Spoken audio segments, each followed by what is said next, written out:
গেল কয়েক বছর যাবৎ ড্রাগন ফল চাষের প্রচেষ্টা চালিয়ে যাচ্ছে দেশের কৃষি বিভাগ। এর ধারাবাহিকতায় সম্প্রতি সফলতা এসেছে নরসিংদীতে। স্থানীয় উদ্যোক্তাদের প্রচেষ্টায় এ ফল চাষ এখন বেশ জনপ্রিয় হয়ে উঠছে। ফলন ভালো হওয়ায় লাভের আশা করছেন কৃষকরা।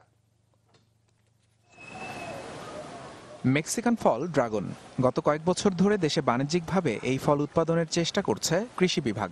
সে প্রচেষ্টার সফলতা এসেছে নরসিংদীতে। শিবপুরে প্রায় ৮ বিঘা জমি নিয়ে ড্রাগনের বাগান করেন স্থানীয় বাসিন্দা আরিফুল ইসলাম। লাগানো হয়েছে প্রায় ৩,০০০ চারা গাছ। ক্যাকটাস প্রজাতির এই গাছে ফল আসতে সময় লাগে প্রায় ২ বছর। ভালো ফলন হলে বছরে প্রায় ২ কোটি টাকা আয়ের আশা করছেন এই উদ্যোক্তা। প্রথম পর্যায়ে তো ফল আসছে, বিক্রি করে তো অনেক লাভ। এখন তো ৫০০ টাকা কেজি বিক্রি করা যায় ইজিলি। ২০১৭ সালে বাগানটি গড়ে তুলতে ব্যয় হয় প্রায় ৭০ লাখ টাকা। এই অঞ্চলের মাটি ফল চাষের উপযোগী হয় এবং প্রতিটি গাছ দীর্ঘ সময় ফল দিতে সক্ষম হয়। ড্রাগন ফল চাষে আগ্রহ বাড়ছে স্থানীয় চাষিদের। কৃষি বিভাগ বলছে ফল বিক্রি করে প্রতি গাছ থেকে বছরে গড়ে ২৫,০০০ টাকা পর্যন্ত আয় করা সম্ভব।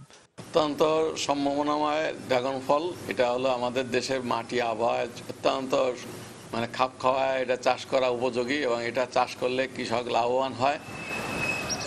ড্রাগনের প্রতিটি গাছ থেকে টানা ২৫ বছর পর্যন্ত ফল পাওয়া যায়। Desk report, channel 24।